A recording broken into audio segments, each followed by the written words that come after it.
Hello friends, இன்றைக்கி பார்த்தீங்கன்னா cucumber வச்சு ரைஸ் பண்ணியிருக்கேங்க. இது ஒரு வித்தியாசமான ரெசிபி. இது ஜாஸ்தி நீங்கள் எந்த யூடியூப்லையும் பார்த்துருக்க மாட்டீங்க. என்னோடய ஃபஸ்ட்டு ட்ரை பெஸ்ட்டு ட்ரையாக இருந்துச்சு. அதனால தான் உங்களோட ஷேர் பண்ணுறேன். இதுக்கு பார்த்தீங்கன்னா குக்கும்பர் ஒரு பெரிய குக்கும்பர் எடுத்திருக்கேங்க. இது வந்து பார்த்திங்கன்னா ஒரு பிக் சைஸில் இருக்கிற குக்கும்பர். தமிழ்நாட்டில் கிடைக்கிற மாதிரி அந்த மெல்லிஸாக இருக்கும்ல, அந்த மாதிரி இல்லை. இது நல்லா பெருசாக இருக்கிற குக்கும்பர் எடுத்திருக்கேன். இதுக்கு பார்த்தீங்கன்னா 1/4 டேபிள் ஸ்பூன் கடுகு, 1/2 டேபிள் ஸ்பூன் உளுத்தம்பருப்பு, கடலைப்பருப்பு எடுத்திருக்கேன். அப்புறம் ஒரு லெமனை வந்து நல்லா புழிஞ்சு எடுத்து வச்சுருக்கேன். கொஞ்சோண்டு சுகர் ஆட் பண்ணியிருக்கேன். ஒரு மீடியம் சைஸ் லெமன் தாங்க எடுத்திருக்கேன். ஸோ குக்கும்பர் கொஞ்சம் பெருசாக இருக்கிற மாதிரி எடுத்துக்கிட்டிங்கன்னா நல்லாயிருக்கும்.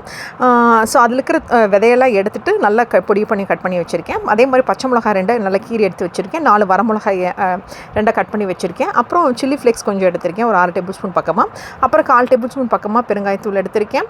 ஒரு 2 டேபிள் ஸ்பூன் அளவுக்கு பார்த்திங்கன்னா நிலக்கடலை எடுத்து வச்சுருக்கேங்க.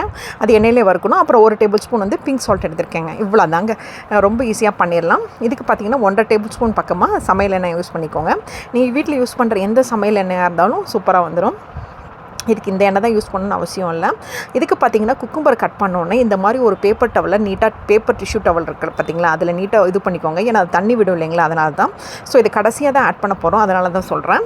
ஸோ அதை நல்லா வந்து கட் பண்ணி வச்சோன்னே இது பண்ணிக்கோங்க.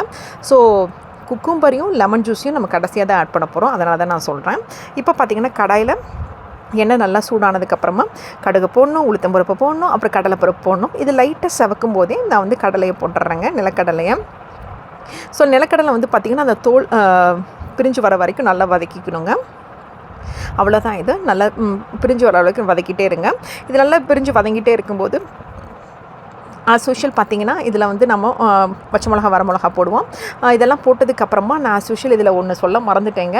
பெருங்காயத்தூள் போட்டதுக்கப்புறமா 1/4 டேபிள் ஸ்பூன் மஞ்சத்தூள் போட்டுக்கோங்க. அப்போ தான் கொஞ்சம் கலர்ஃபுல்லாக இருக்கும். அது நான் அதில் காமிக்க மறந்துட்டேன், சாரி. ஸோ அது போட்டதுக்கப்புறமா சாதத்தை போட்டுக்கோங்க. நம்ம சாதமாக வீட்டில் வைப்போம்ல, அந்த சாதம் தான். இதுக்கு ஸ்பெஷல் ரைஸ் எதுவும் இல்லை. இதெல்லாம் போட்டதுக்கப்புறம் மஞ்சத்தூள், அப்புறம் உப்பு போட்டுக்கோங்க. உப்பு 1 டேபிள் ஸ்பூன் கரெக்டாக இருந்துச்சு. நான் எடுத்தது பார்த்திங்கன்னா ஒரு 2 டம்ளர் அரிசி. இது ஒரு 3 பேர் தாராளமாக சாப்பிட்லாம்.